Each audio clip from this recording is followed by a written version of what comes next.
right together. See we do it right together. Can we do it?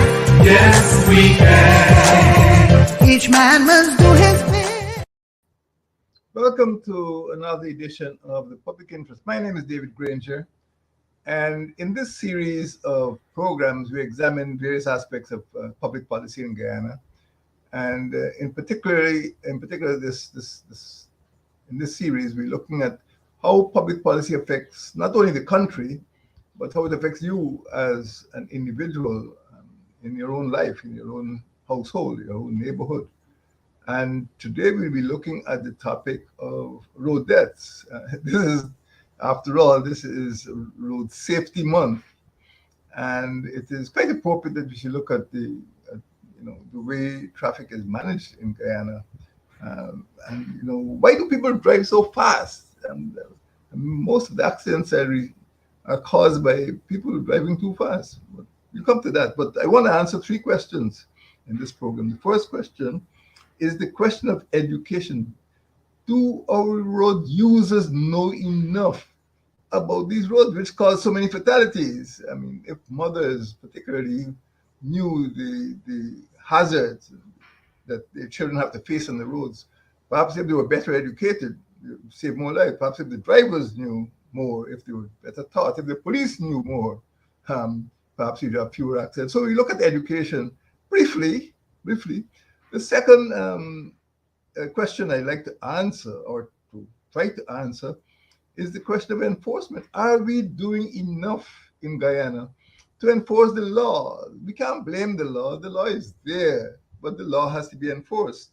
And the Guyana Police Force Traffic Department, which has about 1,000 policemen, is the main agency for enforcement of the law with regard to road safety. And if there's a problem in enforcement, we have to look closely at whether the Guyana Police Force Traffic Department is fulfilling its responsibilities.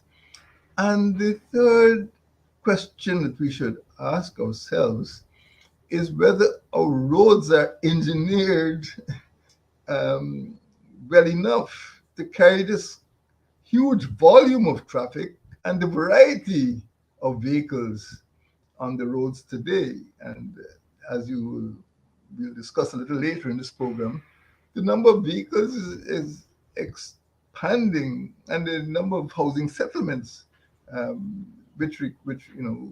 which people have to travel is increasing. So look, these are three important questions. Are people educated enough? Is enforcement rigorous enough? And is the engineering of our roads, adequate enough to make travel on them safe? Road deaths in Guyana is a leading, not COVID, road deaths is one of the leading causes of death and responsible for most disabilities in Guyana. During that period, I call it the Troubles, between 2001 to 2011 or thereabouts. So you know who was in charge then, that first decade. During that first decade, the Troubles were one problem, but another problem is that, we lost about 1,377 persons killed on the roads. There were almost as many road deaths as the executions. And you would wonder, why more had not been done to prevent road deaths. And those of us who were alive in Guyana during that decade, the first decade of the new century, the new millennium, would understand the chaos that was taking place in public security at that time.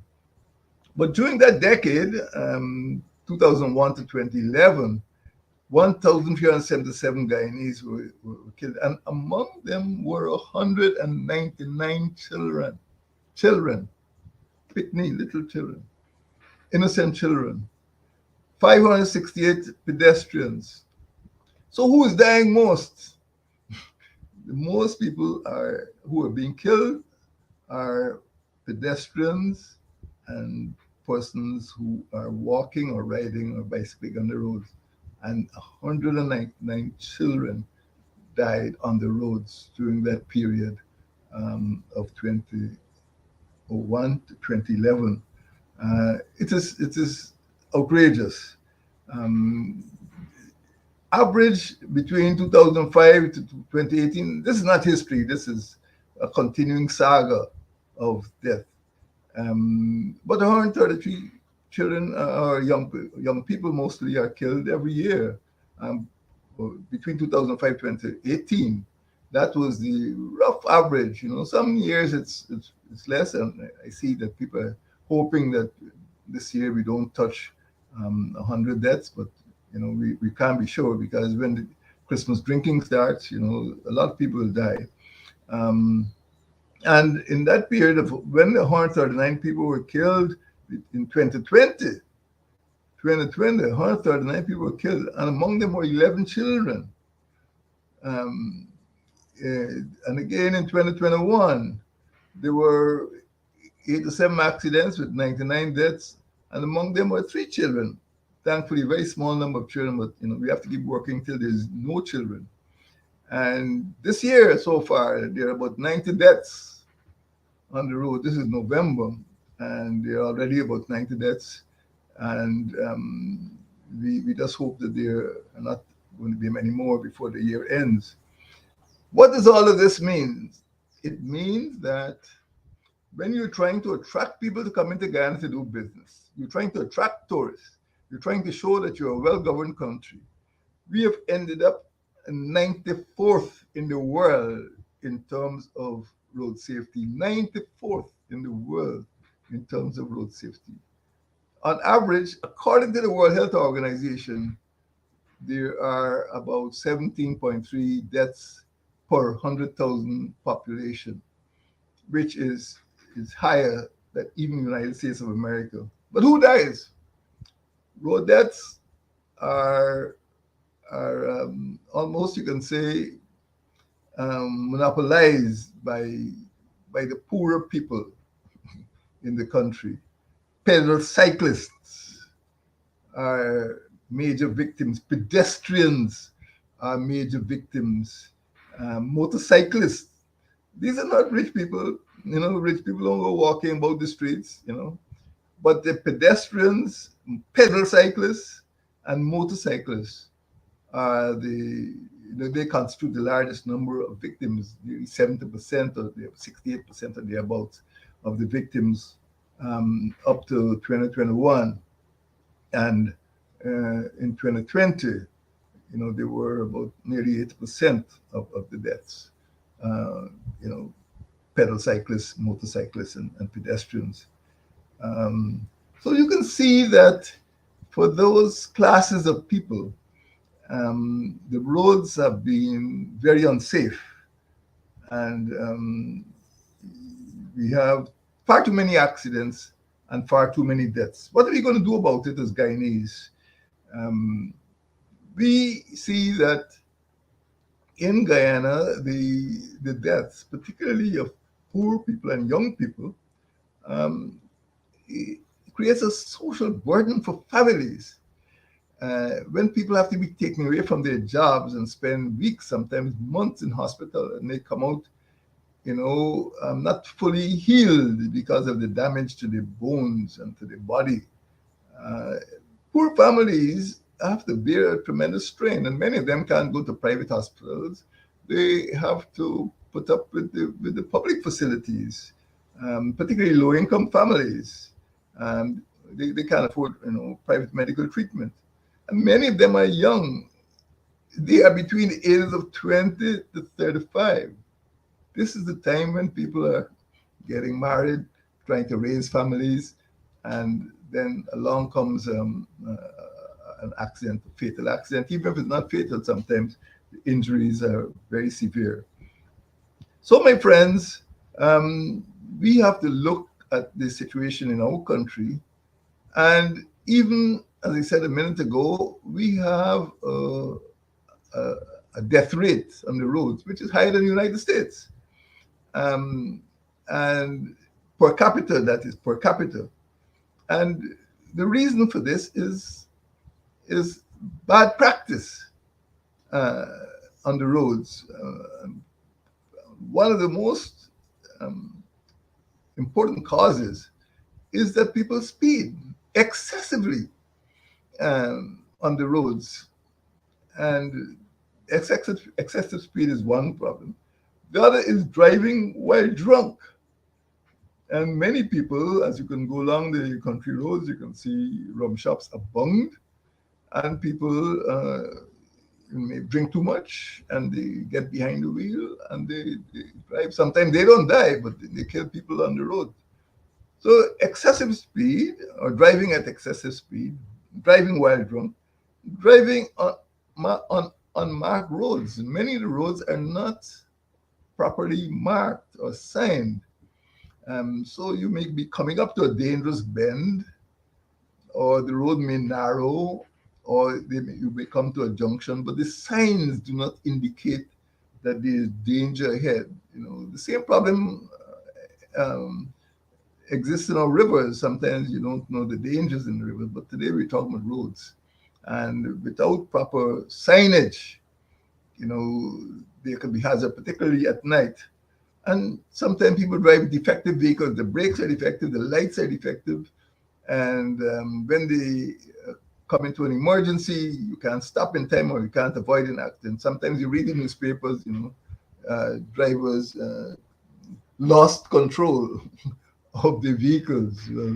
It could be that there's a blowout. They're using some reconditioned tires, or the vehicle itself is reconditioned, and the defective nature of the tires or the vehicle is a contributory factor to the accidents. And this has given rise to some civil movements, and I think the best known is Mothers in Black. And you remember seeing, mothers of mothers of children who died in accidents, coming out every Friday dressed in black and mourning the deaths of their children and trying to call attention to the plight of children using the roads and all people using the roads. But Mothers in Black is perhaps one of the most well-known social movements to call attention to this tragedy that is taking place in our road. And the public protest has been going on for many years, but I'm sad to say it has not made a dent on the people who are responsible for enforcement. So that's what we have to do about education.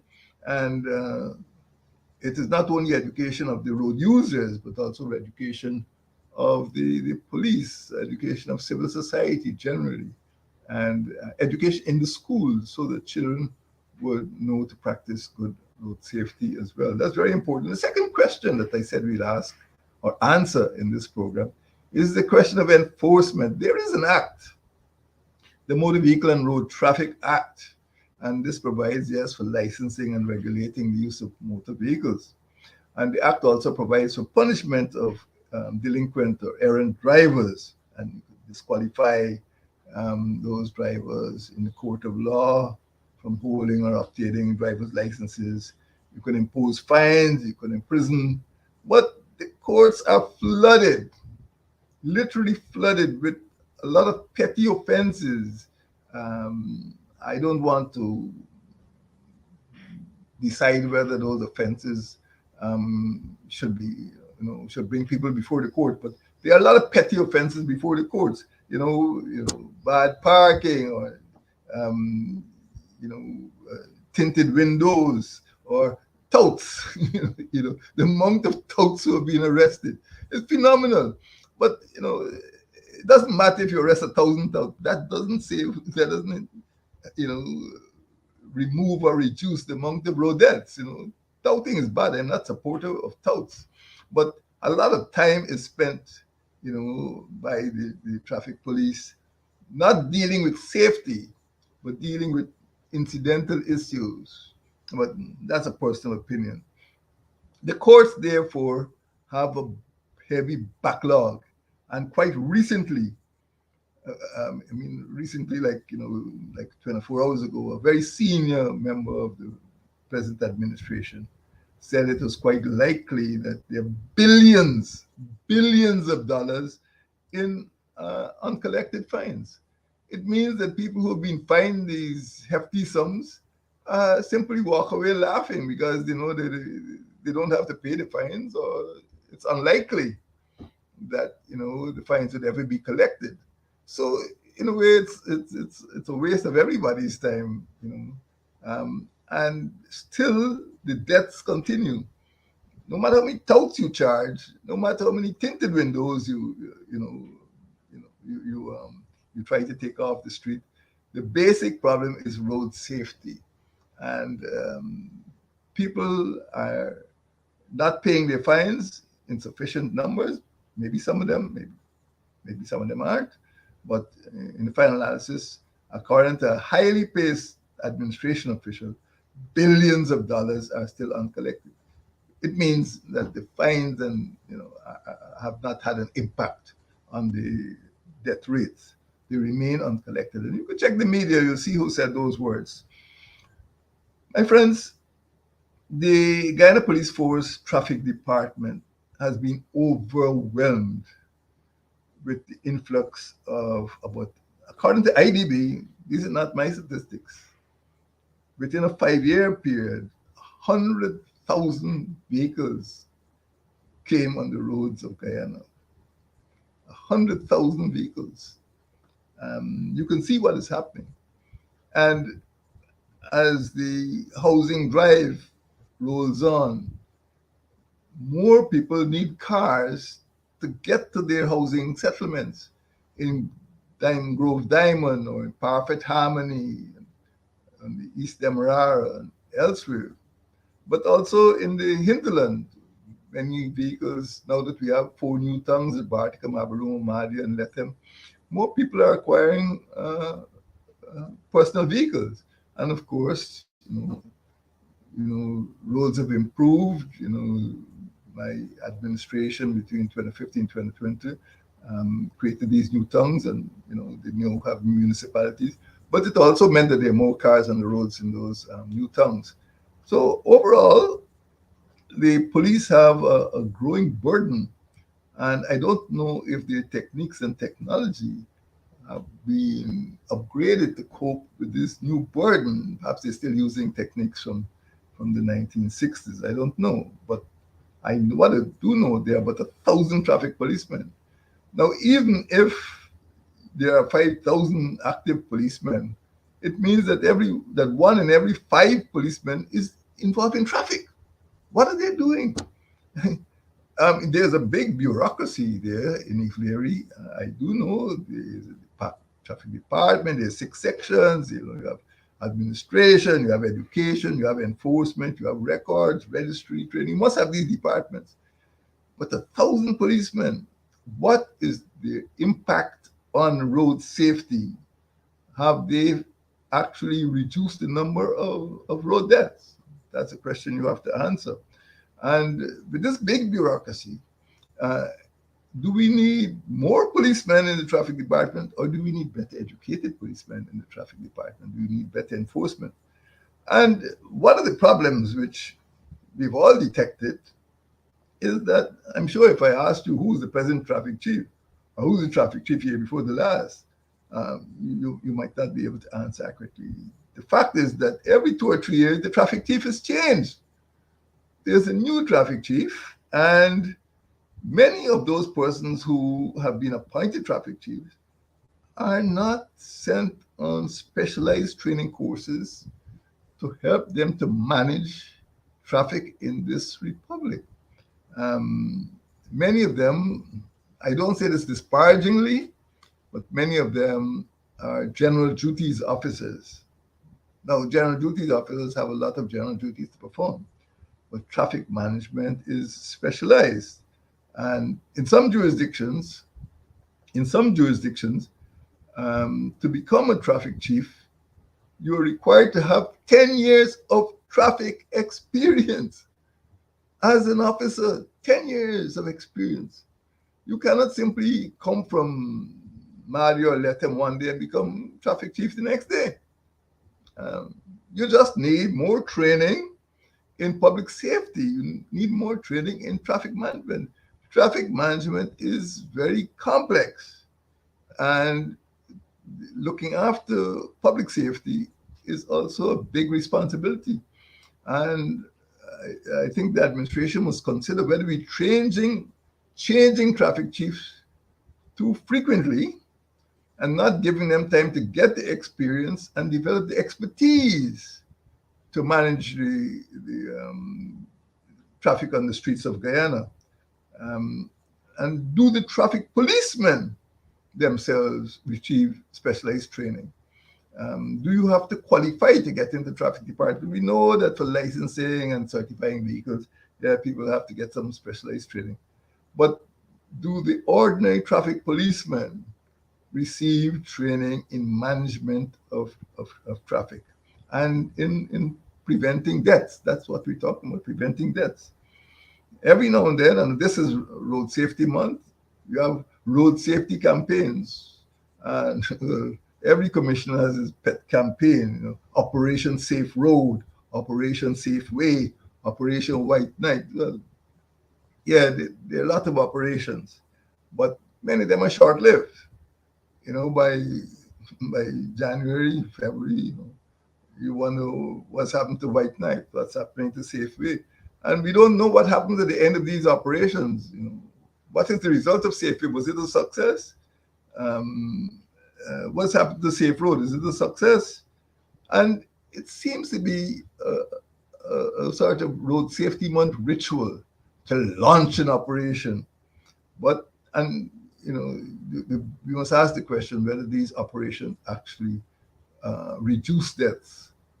I see people are speaking now about bringing deaths down by 50% or thereabouts, or bringing them down to 50 a year. Well, we'll see whether this operation that has been launched recently is a successful one. And of course, you have the slogans, and sometimes civil groups come up with these slogans. Stop the tears, great. Zero tolerance, well, that's an overused slogan. But the question is that something is happening, and these operations are not backed by rigorous enforcement. I'm not making allegations against the police, but we all can conclude that after so many years and so many deaths, the operations don't seem to have been met with the type of success that would reduce deaths, particularly deaths about children on the roads. So something is going on, and the operations and the education, don't seem to have had the desired effect. I said, my friends, that we answer three questions, or try to answer three questions in this program. The third question is engineering. Now, many of us have grown up in the countryside. There's one public road. There's one public road. And those public roads used to, they were designed along the coastline to connect the sugar estates. And those of you who are old enough would know that they were very narrow. And prior to the PNC going into office in 1964, some of them were made of dust, of red brick. And when the cars drove over them, you'd see these clouds of red dust, And of course, there was a great highway building program, from Crabwood Creek to New Amsterdam, and from Rossignol to Georgetown, and from Perica to Breeden Hoop, and of course in Esquibo. So at the end of that period, let's say within a decade or so of independence, the coastal roads had been much improved, but there were still village roads. They were still running through villages. And quite recently, you could pass and see agricultural equipment, tractors, sometimes combines on the road. Sometimes during the rainy season, they deposit mud on the roads. And that in itself is a traffic hazard. You see animal-drawn carts, well, these are not quite carriages like in some developed countries, but these are dray carts. People still deliver their timber and cement and so on with dray carts. And of course, you'd have other types of problems. You have bicycles, you have commercial vehicles, you have ambulances, motor cars, motorcycles, you have livestock. And I recall not too long ago, a diplomat was complaining. I've actually seen an accident where somebody driving along a country road, ran into a black cow which was resting comfortably on the road because the road was warm. And, black night, black cow, black car, and that's the cause of an accident. So you have livestock just straying across the road. Then of course you have stray dogs. Sometimes when you travel overseas, as soon as you come to East Bank, come from the airport, you see stray dogs. I know I'm home. Stray dogs all about the place. And sleeping animals, because the roads are warm and the animals go on the road to sleep. You have pedestrians, you have minibuses, all these, tray carts and um, dogs and livestock, all of them are fighting for space on these narrow roadways. And these roadways are not highways. They were just widened and the surfaces were improved over a period of time. They're not designed for the volume of traffic and the variety of traffic that they have to bear. They were just old fashioned public roads which have been improved. And these old fashioned public roads have to take the burden of new fashioned traffic. And that is where we have a problem. So the road engineering is deficient. Some of the roads don't have sidewalks. So in Guyana, we call them pavements. Perhaps those of you living overseas call them sidewalks. But it is rare. So the pedestrians, children going to school, old folks going to market, have to compete with these piles of sand and motorcycles and motor cars. Sometimes the cars drive off the road. As soon as they drive off the road, the verges are muddy or stony, or they have builder's waste. And sometimes, in some villages, the markets, converge onto the road space, particularly on weekends. And pedestrians are forced to, there's no pavement. So they're forced to come onto the actual roadway to compete with these dangerous vehicles, and domestic animals and derelict vehicles. Because there are some places, where people are building a house or they just put piles of sand on the on the roadside. As if it's their property, their backyard. Nobody tells them anything. So they continue to do it. I don't know if the contractors are the private developers or what. So sometimes you pass, there's a pile of sand or a pile of soil or some derelict vehicles. Sometimes the vehicle crash and it's just left there for weeks. So these are some of the problems. And engineering, I don't think anybody could design or engineer roads to cope with the chaos that is on some of the Guyanese roads.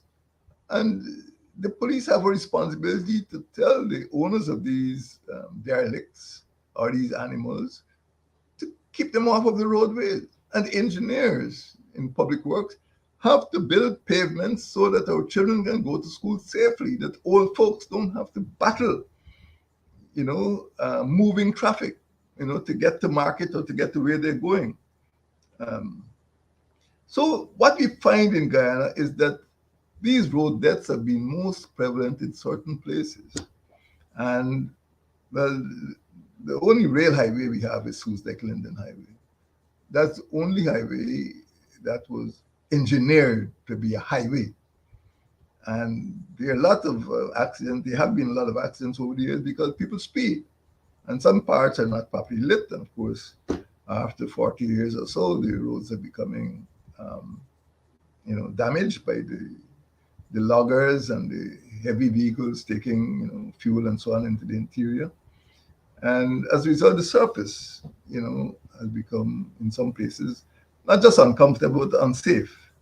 But apart from the Linden-Soesdijk Highway, Guyana's only highway, I would say, many of the coastal roads have been resurfaced, particularly East Bank and East Coast Demerara.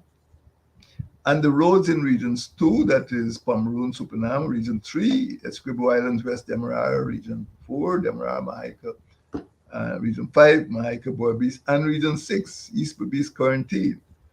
All those regions have improved roads from what they were before independence. And the surfaces are much improved and people speed. And those areas, some of which are not well lit, have been the scenes of some of the worst fatal accidents we have had within the last 20 years, 22 years since the start of this millennium. The question, my friends, therefore, is, I've tried to answer the three questions, education, enforcement, and engineering. What is the way forward? Where do we go from here? We can reduce road deaths in Guyana.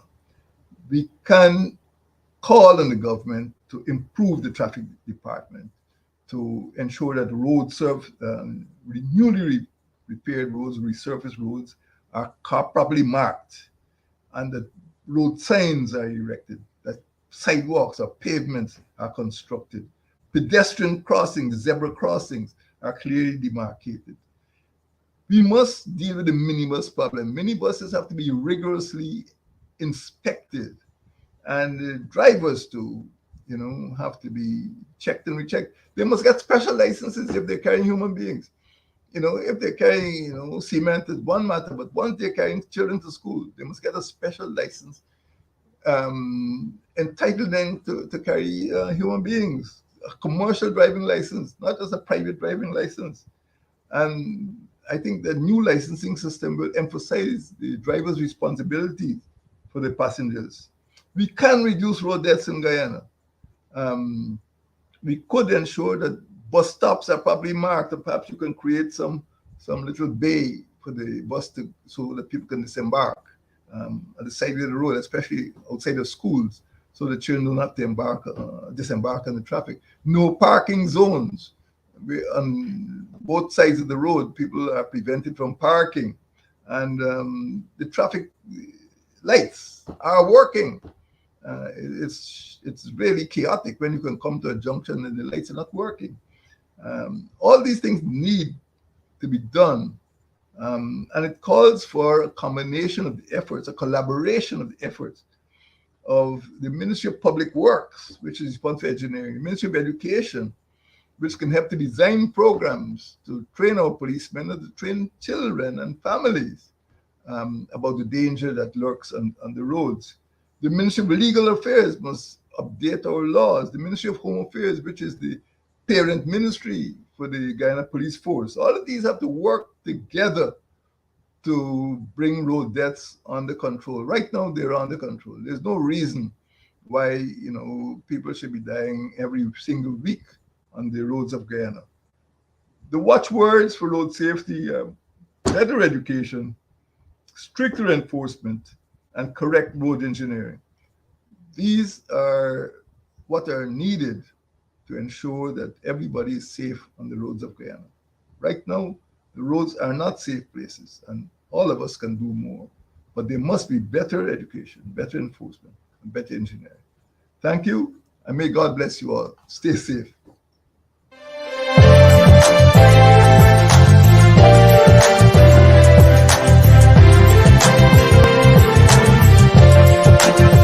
Let us cooperate for the young. Let us cooperate for our land. Let us resolve to fight together. See we do it right together. Can we do it? Yes, we can. Each man must do his